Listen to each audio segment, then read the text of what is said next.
ओम शांति। आज 20/3/2025 की साकार मुरली से है।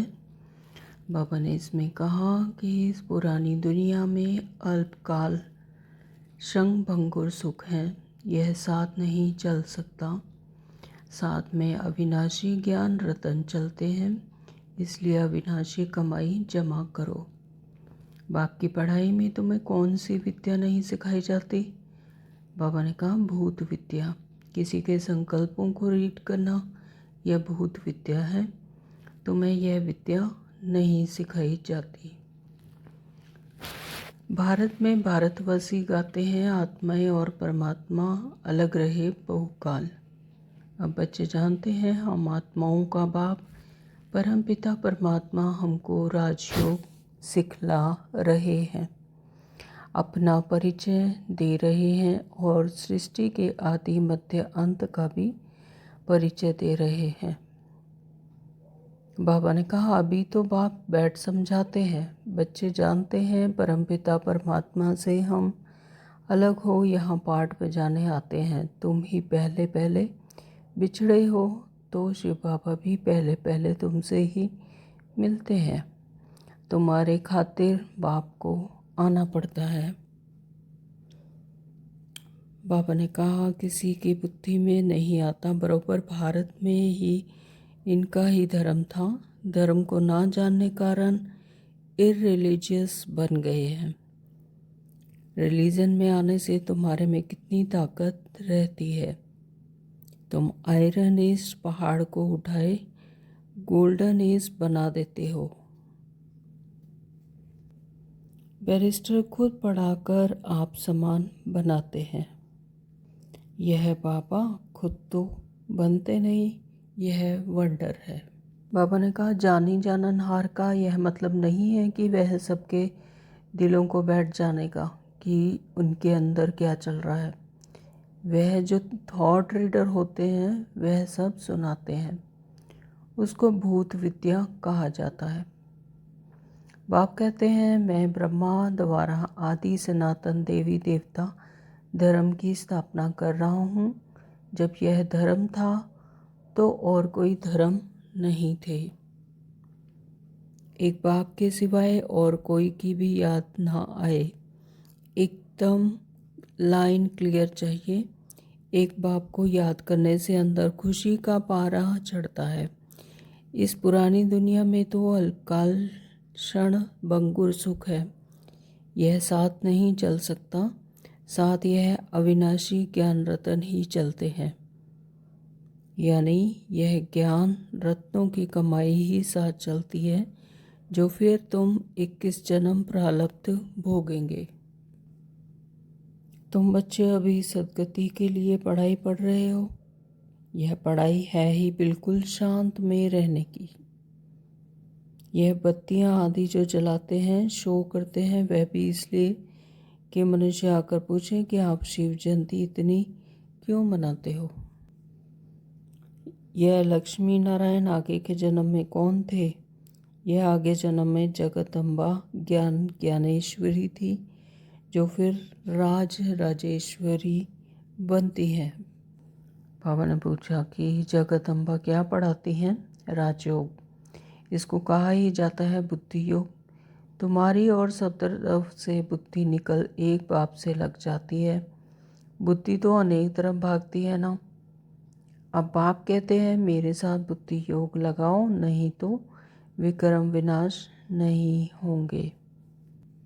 तुम बच्चे जानते हो बाप ही पतित पावन है। वही आकर कामचिता से उतार कर ज्ञानचिता पर बिठाते हैं। वह है रूहानी बाप। इस रुद्र ज्ञान यज्ञ से महाभारी लड़ाई विनाश ज्वाला प्रज्वलित हुई। बल शास्त्रों में लिखा है, परंतु किसने कहा है यह नहीं जानते। डेविल वर्ल्ड विनाश होता है, बुद्धि में याद रहना चाहिए। कल हमने राज्य किया था, बाप ने राज्य दिया था, फिर 84 जन्म लेते आए। जब डेटी धर्म की स्थापना होती है तो बाकी सारे डेविल वर्ल्ड का विनाश होता है। बाप कहते हैं सब तरफ से बुद्धि तोड़ो, बुद्धि ही बिगड़ती है। बाबा कहते यह भी मालूम पड़ जाएगा कौन पूरे 84 जन्म लेते हैं। इन लक्ष्मी नारायण की तो गारंटी है ना। इनके लिए ही गायन है श्याम सुंदर। देवी देवता सुंदर थे, सांवरे से सुंदर बने हैं। हर एक के लिए सर्जन एक ही है, यह है अविनाशी सर्जन। योग को अग्नि कहा जाता है क्योंकि योग से ही आत्मा की अलाएँ खाद निकलती हैं। योग अग्नि से तमो प्रधान आत्मा सतो प्रधान बनती है। यदि आग ठंडी होगी तो अलाएँ निकलेंगी नहीं। याद को योग अग्नि कहा जाता है जिससे विकर्म विनाश होते हैं। बाप सभी का एक ही है, तुम्हारी अब चढ़ती कला होती है। कहते हैं ना तेरे भाने सर्व का भला, तो बाप आए हैं सर्व का भला करने। ताना के लिए मुख्य सार में बाबा ने कहा कि बाप की याद से अपार सुखों का अनुभव करने के लिए बुद्धि की लाइन क्लियर चाहिए। बाप कौड़ियों के बदले रतन देते हैं। ऐसे भोलेनाथ बाप से अपनी झोली भरनी है। वरदान में बाबा ने कहा कि माया के बंधनों से सदा निर्बंधन रहने वाले योग युक्त बंधन मुक्त भव। स्लोगन दिया है करण करावनहार की स्मृति से भान और अभिमान को समाप्त करो। ओम शांति। तो शुरू करते हैं आज की मुरली विस्तार से। बाबा कहते मीठे बच्चे, हाँ जी पापा, इस पुरानी दुनिया में अल्पकाल क्षण भंगुर सुख है। बाबा ने कहा कि पुरानी दुनिया में अल्पकाल क्षण भंगुर सुख है, यानी जो सुख है वो आत्मा का निज गुण है। सुख है, लेकिन आत्मा को अपना सत्य स्वरूप की विस्मृति हो गई, तो इसलिए उसका सुख चैन भी समाप्त हो गया। तो वो इस पुरानी दुनिया में साधनों के आधार पर आत्मा सुख ढूंढती है, जो कि विनाशी है, अल्पकाल के लिए है। साधनों से आत्मा सुख ढूंढती है तो वो जैसे क्षण भंगुर सुख है, यानी अल्पकाल का है कि पल में है पल में नहीं है। तो साधनों के आधार पर आत्मा पुरानी दुनिया से सुख लेती है अल्पकाल के लिए।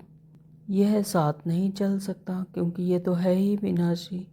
साधन है तो सुख है, नहीं है तो नहीं है, तो यह साथ नहीं चल सकता।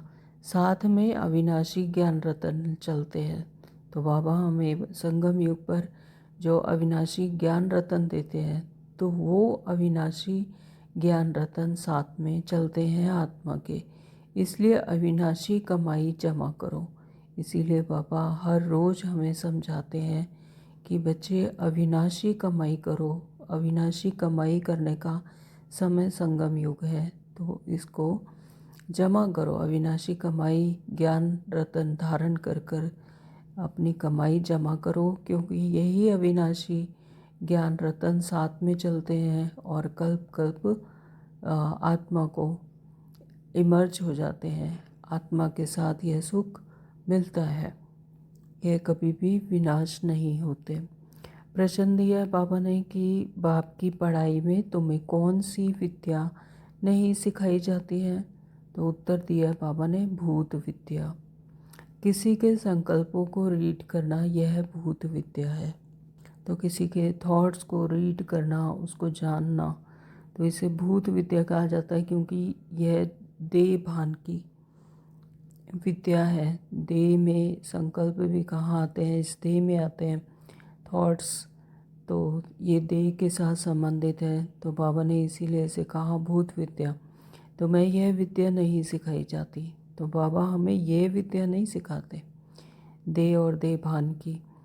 तो बाप कोई थॉट रीडर नहीं है, वह तो जाननहार है, वो तो नॉलेजफुल है, अर्थात नॉलेजफुल है। तो बाप आते हैं तो मैं रूहानी पढ़ाई पढ़ाने। तो बाबा हमें रूहों की पढ़ाई पढ़ाते हैं, ना कि देह की पढ़ाते हैं। तो देह जो थॉट है वो है देह के साथ होती है थॉट। तो पापा कहते हैं थॉट रीडर नहीं बनाते, रूहानी पढ़ाई पढ़ाते हैं, अविनाशी ज्ञान रत्न देते हैं। तो जिस पढ़ाई से तुम्हें 21 जन्मों की विश्व की रजाई मिलती है। ओम शांति। ओम शांति पापा।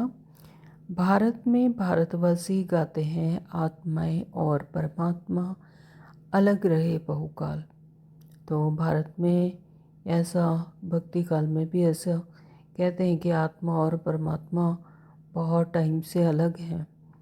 यह अब बच्चे जानते हैं हम आत्माओं का बाप परमपिता परमात्मा हमको राजयोग सिखला रहे हैं। लेकिन जब परमात्मा का परिचय मिला, आत्मा का परिचय मिला, आत्मा की स्मृति आई, तो बच्चे जानते हैं कि आत्माओं को तो बाप परमपिता परमात्मा ही हमें आकर राजयोग सिखलाते हैं और अपना परिचय दे रहे हैं और सृष्टि के आदि मध्य अंत का भी परिचय दे रहे हैं।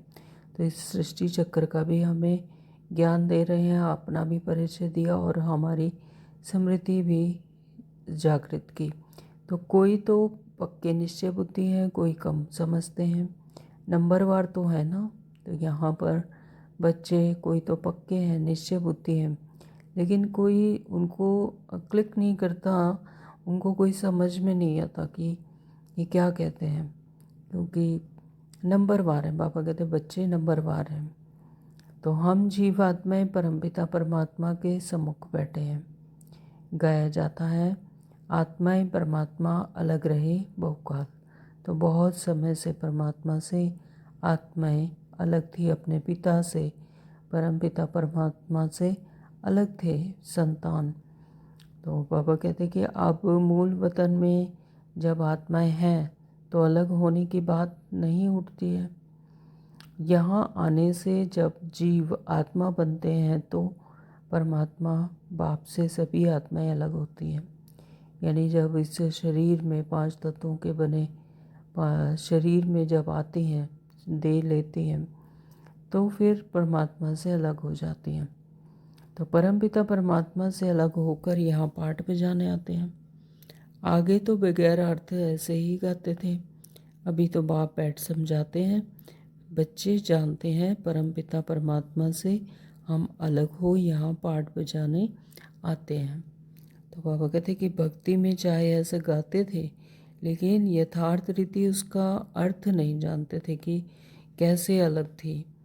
तो लेकिन अब जैसे बाबा ने हमें ज्ञान दिया, तब हम समझते हैं कि हाँ परमपिता परमात्मा हमसे कैसे अलग थे। तो और हम पाठ बजाने के लिए सृष्टि चक्कर पर आए, तो 5000 वर्ष तक यहाँ पर रहे, तो इसलिए हम परमात्मा पिता से अलग हो गए। तुम ही पहले पहले बिछड़े हो, तो शिव बाबा भी पहले पहले तुमसे ही मिलते हैं। तो सबसे पहले बाबा कहते हैं कि तुम ही बिछड़े हो, और फिर शिव बाबा भी पहले पहले, इसीलिए तुम बच्चों से ही मिलते। तो जो सबसे पहले बिछड़े, तो इसीलिए उनसे ही सबसे पहले मिलते हैं। तुम्हारे खातिर बाप को आना पड़ता है। कल्प पहले भी इन बच्चों को ही पढ़ाया था, जो फिर स्वर्ग के मालिक बने। उस समय और कोई खंड नहीं था। बच्चे जानते हैं हम आदि सनातन देवी देवता धर्म के थे, जिसको डियटी रिलीजन और डियटी डायनेस्टी भी कहते हैं। इसको देवताओं का धर्म और डियटी डायनेस्टी भी कहते हैं, यानी देवताओं की डायनेस्टी भी कहा जाता है। तो हर एक को अपना रिलीजन होता है। रिलीजन इज़ माइट कहा जाता है। धर्म में ताकत रहती है। तुम बच्चे जानते हो कि लक्ष्मी नारायण कितनी ताकत वाले थे। भारतवासी अपने धर्म को ही नहीं जानते, किसकी भी बुद्धि में नहीं आता। बरोबर भारत में इनका ही धर्म था। धर्म को ना जानने के कारण ही इररिलीजियस बन गए हैं। तो रिलीजन में आने से ही तुम्हारे में कितनी ताकत रहती है। तुम आयरन एज पहाड़ को उठाए गोल्डन एज बना देते हो। आयरन एज पहाड़ को उठाए गोल्डन एज बनाते हैं, यानी पुरानी दुनिया को, पतित दुनिया को फिर से दैवीय स्वराज्य में, दैवीय सतो प्रधान दुनिया में, नई दुनिया में तब्दील कर देते। भारत को सोने का पहाड़ बना देते हो। तो वहाँ तो खानियों में ढेर सोना भरा रहता है। सोने के पहाड़ होंगे तो फिर वह खुलेंगे। सोने को गलाकर इनकी ईंटें बनाई जाती हैं। मकान तो बड़ी ईंटों का ही बनाएंगे ना। तो माया मच्छंदर का खेल भी दिखाते हैं। वह सब है कहानियाँ। बाप कहते हैं इन सब का सार मैं तुमको सुनाता हूँ। दिखाते हैं ध्यान में देखा, हम झोली भर भर कर ले जाते हैं। ध्यान से नीचे उतरा तो कुछ नहीं रहा, जैसे तुम्हारा भी होता है। इसको कहा जाता है दिव्य दृष्टि। इसमें कुछ रखा नहीं है। नौदा भक्ति बहुत करते हैं, वह भक्त माला ही अलग है, यह ज्ञान माला अलग है। तो बाबा कहते इसमें कुछ नहीं रखा। अगर कोई ऐसा साक्षात्कार कर लेता है तो, लेकिन उससे कुछ प्राप्ति नहीं है। तो बाबा कहते कि इसमें दिव्य दृष्टि कहा जाता है। नौदा भक्ति भी बहुत करते हैं, इसे भक्त माला ही अलग है और जो ज्ञान माला है वो अलग है। रुद्र माला और विष्णु की माला है ना, वह फिर है भक्ति की माला। अभी तुम पढ़ रहे हो रजाई के लिए। तुम्हारा बुद्धि योग है टीचर के साथ और रजाई के साथ। तो टीचर भी कौन है? परमात्मा पिता। और रजाई यानी सतो प्रधान दुनिया का, सतयुग का राज्य भाग्य। बाबा कहते हैं जैसे स्कूल में भी कॉलेज में पढ़ते हैं तो बुद्धि योग टीचर से लगा रहता है, के साथ रहता है। तो बैरिस्टर खुद पढ़ाकर आप समान बनाते हैं। तो यह बाबा खुद तो बनते नहीं, यह वंडर है। तुम्हारी यह है रूहानी पढ़ाई। तुम्हारा बुद्धि योग शिव बाबा के साथ है। उनको ही नॉलेजफुल ज्ञान का सागर कहा जाता है। जानी जाननहार का यह मतलब नहीं है कि वह सबके दिलों को बैठ जानेगा कि इनके अंदर क्या चल रहा है। तो बाबा ने कहा कि जाननहार का मतलब वो नॉलेजफुल है, लेकिन ये नहीं कि एक एक के दिल को बैठ कर देखेंगे कि अंदर क्या चल रहा है। वह जो थॉट रीडर होते हैं वह सब सुनाते हैं। तो ये जो थॉट रीडर है ये एक अलग जैसे ऑक्यूपेशन है, ये सब सुनाते हैं। उसको भूत विद्या कहा जाता है। यहाँ तो बाप पढ़ाते हैं मनुष्य से देवता बनाने। गायन भी है मनुष्य से देवता। अभी तुम बच्चे समझते हो हम अभी ब्राह्मण बने हैं, फिर दूसरे जन्म में देवता बनेंगे। आदि सनातन देवी देवता ही गाए जाते हैं। तो शास्त्रों में तो ढेर कहानियाँ लिख दी हैं, यह तो बाप डायरेक्ट बैठ पढ़ाते हैं। भगवान वच, भगवान ही ज्ञान का सागर, सुख का सागर और शांति का सागर है। तुम बच्चों को वर्षा देते हैं, यह पढ़ाई है तुम्हारी 21 जन्मों के लिए।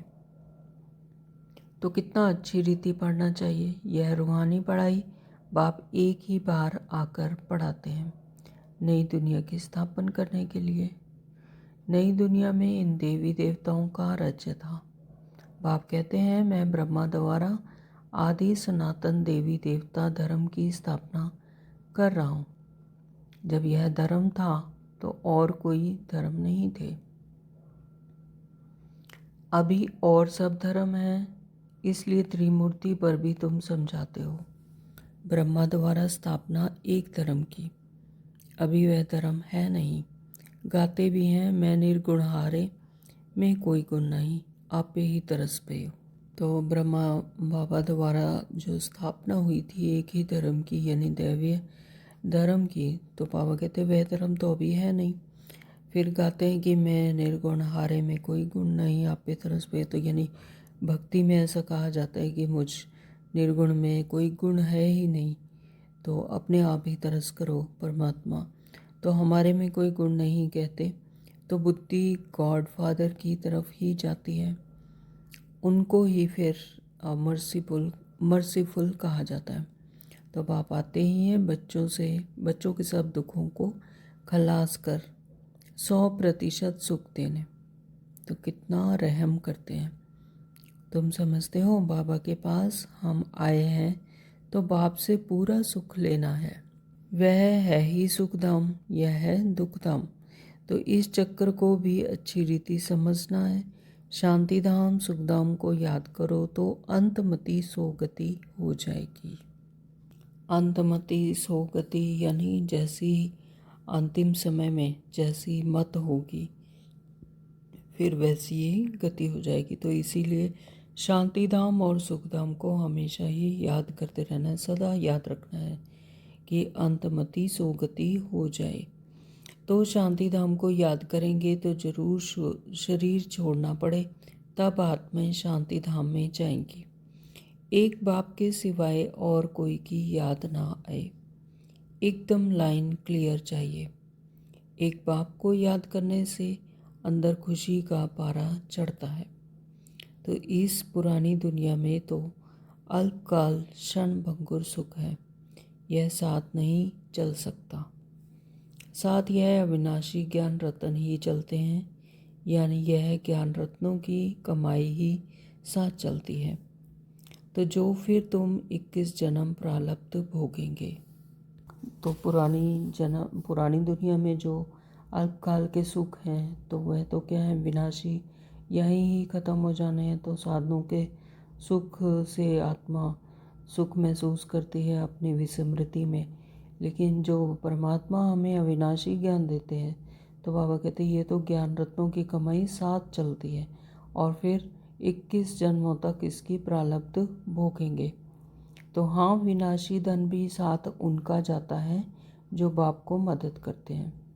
तो जो विनाशी धन का भी साथ उनका जाता है जो बाप को मदद करते हैं। तो बाबा हमारी भी कौड़ियाँ ले वहाँ महल दे देते हैं। तो यहाँ पर जो बाबा के यज्ञ में जैसे कोई धन की सेवा करते हैं या कोई किसी तरह से भी कोई मदद करते हैं या यज्ञ में देते हैं, तो बाबा कहते हैं कि उनके बदले फिर कौड़ियाँ लेकर बाबा महल देते हैं। तो बाबा कौड़ियों के बदले कितने रत्न देते हैं। जैसे अमेरिकन लोग होते हैं, बहुत पैसे खर्च करके पुरानी चीज़ें खरीद करते हैं। पुरानी चीज़ का मनुष्य बहुत दाम ले लेते हैं और अमेरिकन लोगों से बाइक की चीज़ का 1000 ले लेंगे। बाबा भी कितना अच्छा ग्राहक है, भोलानाथ गया हुआ है ना। मनुष्यों को यह भी पता नहीं है कि वो तो शिव शंकर एक कह देते हैं। उनके लिए कहते भर दो झोली, उनके लिए कहते हैं कि भर दो झोली। अभी तुम बच्चे समझते हो हमको ज्ञान रतन मिलते हैं जिससे हमारी झोली भरती है। यह है बेहद का बाप। तो वह फिर शंकर के लिए कह देते हैं, फिर दिखाते हैं धतूरा खाते थे, भांग पीते थे, क्या क्या बातें बैठ बनाई हैं। तो तुम बच्चे अभी सदगति के लिए पढ़ाई पढ़ रहे हो, तो यह पढ़ाई है ही बिल्कुल शांत में रहने की। यह बत्तियां आदि जो जलाते हैं, शो करते हैं, वह भी इसलिए कि मनुष्य आकर पूछे आप शिव जयंती इतनी क्यों मनाते हो। यानी उन्हें भी कशिश हो कि शिव जयंती क्यों मनाई जाती है, उनमें भी ज्ञान धारण करने की कशिश हो। तो शिव ही भारत को धनवान बनाते हैं ना। तो इन लक्ष्मी नारायण को स्वर्ग का मालिक किसने बनाया, यह तुम जानते हो। यह लक्ष्मी नारायण आगे जन्म में कौन थे। यह आगे जन्म में जगत अम्बा ज्ञानेश्वरी थी, जो फिर राजेश्वरी बनती है। अब पद किसका बड़ा है, देखने में तो यह स्वर्ग के मालिक हैं। यानी संगम पर जो अम्बा जगत अम्बा मम्मा को कहा जाता है कि ज्ञानेश्वरी थे, ज्ञान धारण करते हैं। और फिर सतयुग में बनते हैं राजेश्वरी, यानी कि राज करने वाले। तो अब बाबा कहते कि पद किसका बड़ा है, देखने में तो यह स्वर्ग के मालिक हैं। जगत अम्बा कहाँ की मालिक थी, इनके पास क्यों जाते हैं। ब्रह्मा को भी 100 भुजा वाला, 200 भुजा वाला या 1000 भुजा वाला दिखाते हैं ना। तो जितने बच्चे होते हैं तो भुजाएं बढ़ती जाती हैं। तो जो ब्रह्मा बाबा ने मुख के द्वारा बच्चों को अडॉप्ट किया, तो इसीलिए उन्हीं बच्चों को उनकी भुजा बनाकर दिखाते हैं। तो बाबा कहते हैं कि जितने बच्चे होते हैं फिर उतनी भुजाएं बढ़ती जाती हैं। तो जगदम्बा को भी लक्ष्मी से जास्ती भुजाएं दी हैं, लेकिन जो जगदम्बा माँ दिखाते हैं तो उसमें लक्ष्मी से भी ज़्यादा भुजाएं दी हैं। तो उनके पास ही जाकर सब कुछ मांगते हैं। तो जगदम्बा की महिमा ज़्यादा करते हैं स्थूल दुनिया में भी। तो बाबा कहते हैं कि उनके पास फिर जाकर सब कुछ मांगते हैं। लक्ष्मी से तो सिर्फ धन की प्राप्ति के लिए जाते हैं, लेकिन जगदम्बा से तो हर चीज़ स्थूल की जो भी चीज़ें मांगते हैं भक्ति में, तो वो जगदम्बा के पास जाते हैं। तो बहुत आशाएं ले जाते हैं, बच्चा चाहिए, यह चाहिए, वह चाहिए। तो दुनिया की स्थूल चीज़ें जो भी मनुष्य को जो भी चाहिए होता है, तो वो उसके लिए जगदम्बा माँ के पास ही जाते हैं। लक्ष्मी के पास कभी ऐसी आशाएं नहीं ले जाएंगे, वह तो सिर्फ धनवान है। जगदम्बा से तो स्वर्ग की बादशाही मिलती है, तो यह भी किसी को पता नहीं। जगदम्बा से क्या मांगना चाहिए, यह तो पढ़ाई है ना। जगदम्बा क्या पढ़ाती हैं? राजयोग। इसको कहा ही जाता है बुद्धि योग। तो बुद्धि योग एक परमात्मा से लगा रहे। तुम्हारी और तरफ से बुद्धि निकल एक बाप से लग जाती है। तो बुद्धि तो अनेक तरफ भागती है ना। अब बाप कहते हैं मेरे साथ बुद्धि योग लगाओ, नहीं तो विक्रम विनाश नहीं होंगे। इसलिए बाबा फोटो निकालने को भी मना करते हैं, यह तो इनकी देह है ना। तो बाप खुद दलाल बन कहते हैं कि अभी तुम्हारा यह हथियाला कैंसिल है, तो कामचिता से उतर कर फिर ज्ञान चिता पर बैठो। कामचिता से उतरो, अपने को आत्मा समझ मुझ बाप को याद करो, तो विक्रम विनाश होंगे और कोई मनुष्य ऐसे कह न सके। मनुष्य को भगवान भी नहीं कहा जा सकता। तुम बच्चे जानते हो बाप ही पतित पावन है, वही आकर कामचिता से उतार ज्ञान चिता पर बिठाते हैं। वह है रूहानी बाप। वह इनमें बैठ कहते हैं तुम भी आत्मा हो, औरों को भी यही समझाते रहो। बाप कहते हैं मन मना भव। मन मना भव कहने से ही स्मृति आ जाएगी। तो ऐसे तो सिर्फ एक परमपिता परमात्मा ही कह सकते हैं कि तुम स्वयं को आत्मा समझ मुझे एक बाप को याद करो। तो और कोई मनुष्य तो ऐसे कह नहीं सकते। जो जीवन मरण में आते हैं तो मनुष्य किसी को ऐसे कह नहीं सकते। तो बाबा कहते हैं कि मनुष्य को तो भगवान भी नहीं कहा जा सकता। तो भगवान तो इस दुनिया में जन्म मरण में आते ही नहीं, वो तो सुख दुख से न्यारे हैं। तो तुम बच्चे ही जानते हो कि जो बाप ही हैं वही फिर पतित से पावन बनाते हैं। वही आकर फिर कामचिता से बाबा कहते कि उतार कर ज्ञान चिता पर बिठाते हैं। वही रूहानी बाप है, रूहों का बाप। तो वह इनमें बैठ कहते हैं तुम ही आत्मा हो, औरों को भी यही समझाते रहो। बाप कहते हैं मन मना भव, मन बना भव कहने से ही स्मृति आ जाएगी। मन को परमात्मा में लगा दो। इस पुरानी दुनिया का विनाश भी सामने खड़ा है। बाप समझाते हैं यह है महाभारत लड़ाई। कहेंगे लड़ाई तो विलायत में भी होती है, फिर इसको महाभारत लड़ाई क्यों कहते हैं? तो भारत में ही यज्ञ रचा हुआ है, इनसे ही विनाश ज्वाला निकली है। तुम्हारे लिए नई दुनिया चाहिए तो मीठे बच्चे पुरानी दुनिया का जरूर विनाश होना चाहिए। सबसे पहले तो जो था भारत खंड ही था।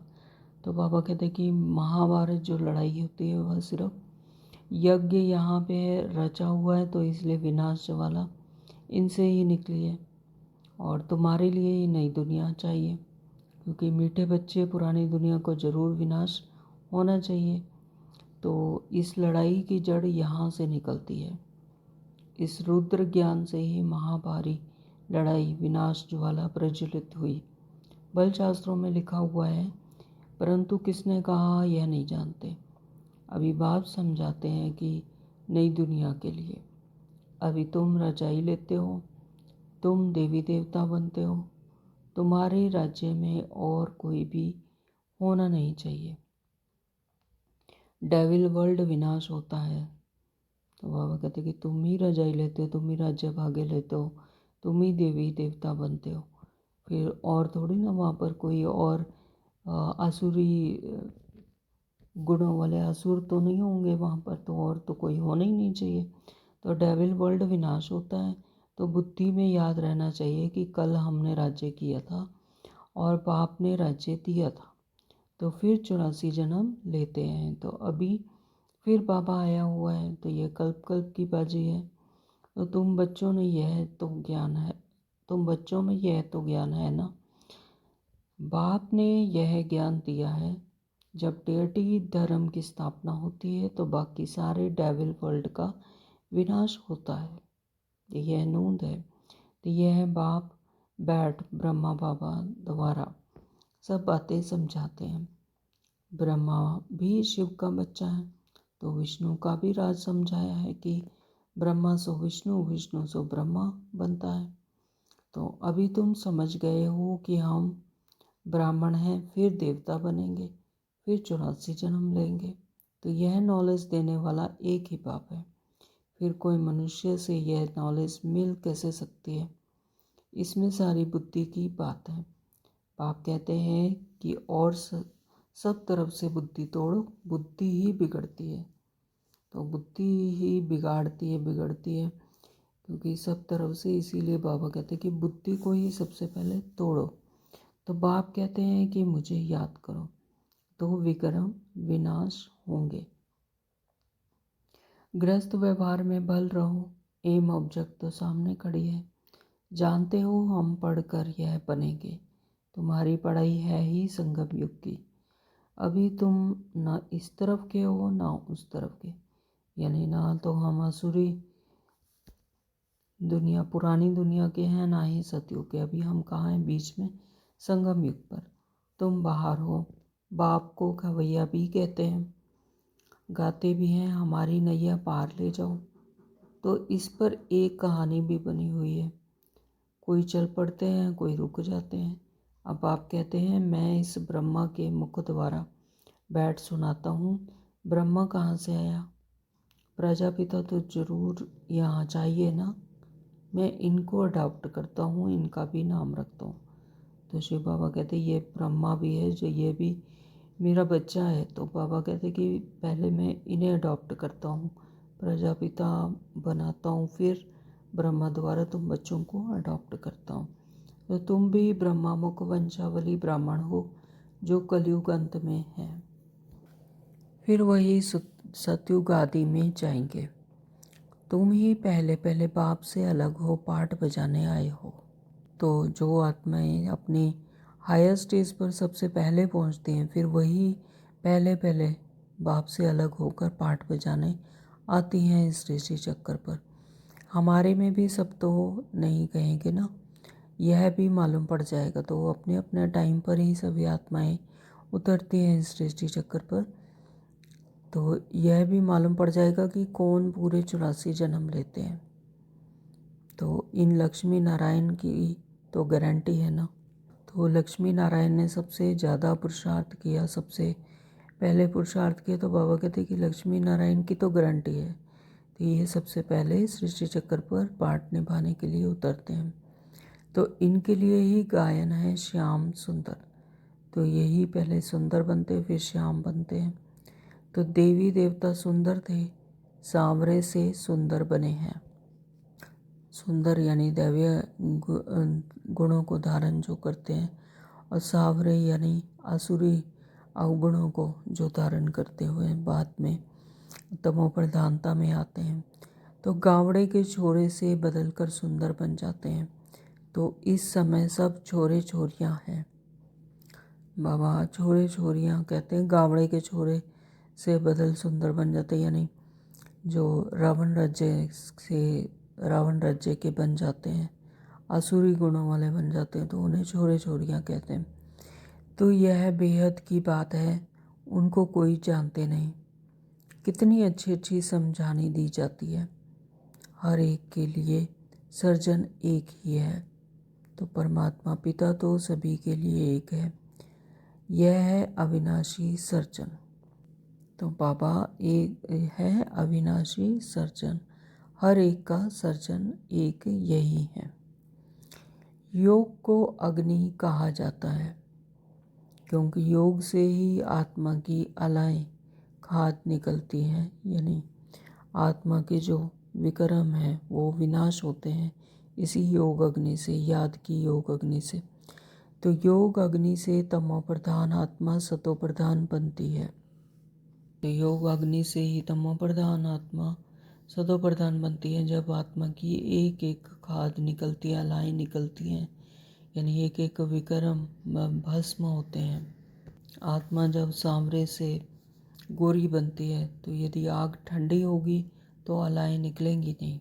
आग ठंडी होगी यानी जब अगर याद नहीं होगी, तीव्र पुरुषार्थ नहीं होगा तो फिर अलाएं निकलेंगी नहीं, विक्रम विनाश नहीं होंगे। तो याद को योग अग्नि कहा जाता है। तो याद को ही बाबा क्या कहते हैं, योग अग्नि। तो जिससे विक्रम विनाश होते हैं। तो बाप कहते हैं तुमको कितना समझाता रहता हूँ, धारणा भी होनी चाहिए कि रोज़ ज्ञान देते हैं बाबा, लेकिन धारणा तो हम आत्माओं को ही करनी है। तो बाबा कहते धारणा भी होना, अच्छा मन मना भव, मुझे याद करो, इसमें तो थकना नहीं चाहिए ना। बाप को याद करना भी भूल जाते हैं। यह है पतियों का पति, तुम्हारा ज्ञान से तुम्हारा कितना श्रृंगार करते हैं। तो परमात्मा पिता पतियों का भी पति है। तो बाबा कहते हैं कि तुम्हारा ज्ञान से रोज कितना श्रृंगार करते हैं, आत्मा को सजाते हैं। निराकार बाप कहते हैं और सबसे बुद्धि योग तोड़ मुझ अपने बाप को याद करो। तो सभी से बुद्धि योग तोड़ कर की दे और दे की दुनिया से तोड़कर बाबा कहते कि मुझ बाप को याद करो, इसी में तुम्हारा कल्याण है। तो बाप सभी का एक ही है, तुम्हारी अब चढ़ती कला होती है। तो संगम युग पर आत्मा की क्या है, चढ़ती कला, क्योंकि आत्मा सतो प्रधान बनती है तो कलाएं धारण करती हैं। तो बाबा कहते चढ़ती कला होती है। कहते हैं ना तेरे पाने सर्व का भला। तो बाप कहते कि तेरे एक के भाने सभी का भला। बाप आए हैं सबका भला करने। रावण तो सबको दुर्गति में ले जाते हैं, राम सबको सदगति में ले जाते हैं। तो परमात्मा पिता तो आए ही हैं सभी का भला करने के लिए। तो जो रावण है वो सबको दुर्गति में ले जाते हैं, अपनी आत्मा की स्मृति ही बुला देते हैं अपने सत्य स्वरूप की। लेकिन राम परम पिता परमात्मा राम सबको सदगति में ले जाते हैं, यानी अपनी स्मृति दिलाते हैं आत्मा को, आत्मा की स्मृति दिलाकर उन्हें सदगति में ले जाते हैं। अच्छा, मीठे मीठे सिखल दे बच्चों प्रति माता पिता, बाप दादा का याद प्यार और गुड मॉर्निंग। रूहानी बाप की रूहानी बच्चों को नमस्ते। हम रूहानी बच्चों की रूहानी बाप को नमस्ते जी, नमस्ते जी, नमस्ते जी। शुक्रिया बाबा, आपका बहुत बहुत शुक्रिया। धारणा के लिए मुख्य सार में बाबा ने कहा, नंबर 1, बाप की याद से अपार सुखों का अनुभव करने के लिए बुद्धि की लाइन क्लियर चाहिए। तो बाबा क्या कह रहे हैं कि बाप की याद से, तो परमात्मा को जितना जितना याद करेंगे तो फिर अपार सुखों का अनुभव, बेहद के सुखों का अनुभव होता ही है। ऐसा इसके लिए अनुभव करने के लिए बुद्धि की लाइन क्लियर होनी चाहिए।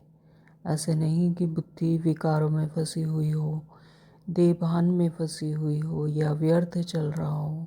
अगर जब तक बुद्धि की लाइन क्लियर नहीं होगी, अनुभव नहीं होगा, बाप की याद से अपार सुख अनुभव नहीं कर सकते।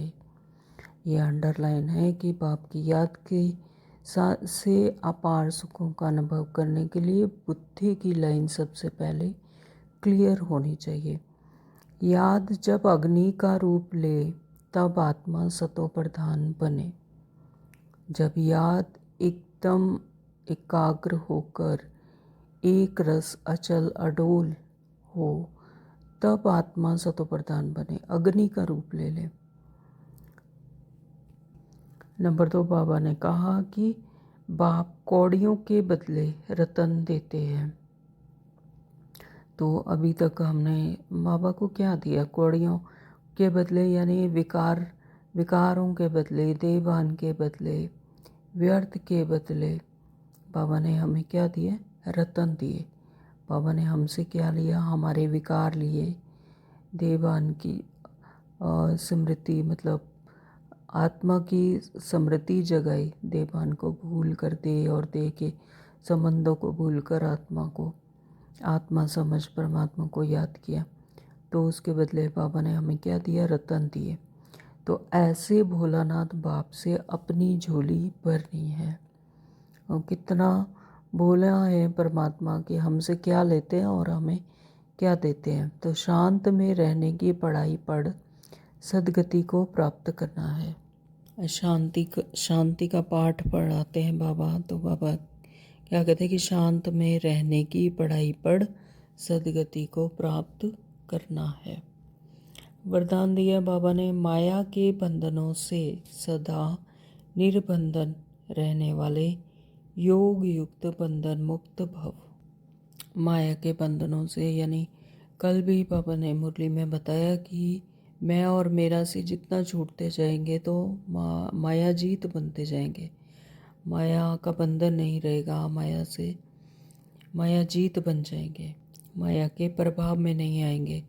तो माया के बंधनों से सदा निर्बंधन रहने वाले योग युक्त और बंधन मुक्त भव। बंधन मुक्त की निशानी है सदा योग युक्त। तो योग युक्त बच्चे जिम्मेवारियों के बंधन व माया के बंधन से मुक्त होंगे। तो जितना जितना योग में रहेंगे परमात्मा के साथ कंबाइंड स्वरूप में, तो उतना उतना जिम्मेवारियों के बंधन से, माया के बंधन से मुक्त होते रहेंगे। परमात्मा पिता की गोद में बैठ गए तो सब जिम्मेवारी परमात्मा की। मन का भी बंधन ना हो। लौकिक जिम्मेवारी तो खेल है, लौकिक जिम्मेवारियों को खेल समझना, मनोरंजन समझना, इसलिए डायरेक्शन प्रमाण खेल की रीति से हंसकर खेलो तो कभी छोटी छोटी बातों में थकेंगे नहीं।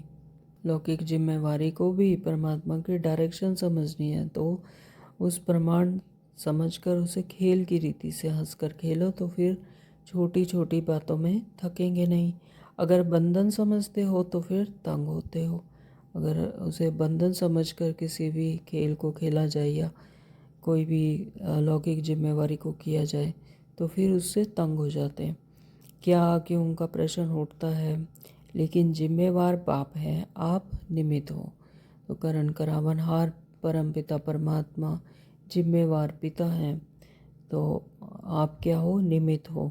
तो इस स्मृति से बंधन मुक्त बनो और तो योग युक्त बन जाएंगे। स्लोगन दिया बाबा ने, करण करावनहार की स्मृति से भान और अभिमान को समाप्त करो।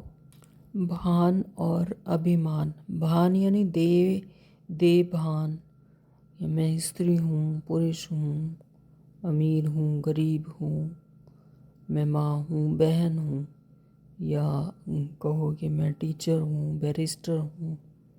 तो ये सब क्या हुए? भान। और अभिमान है कि मेरा, कि मैं ही करता हूँ, मुझे ही क्यों कहा, मैं ही कर सकता हूँ, है ना, तो मेरे साथ ही ऐसा होता है, ये अभिमान। तो बाबा कहते हैं कि भान और अभिमान को समाप्त करो। कौन सी स्मृति से? करण करावनहार की स्मृति से, कि सिर्फ स्वयं को क्या समझना? ट्रस्टी बनकर, कि मैं सिर्फ निमित्त हूँ और बाबा का टूल हूँ और परमात्मा मुझे यूज़ कर रहे हैं। करण करावनहार कौन है? परमात्मा स्वयं।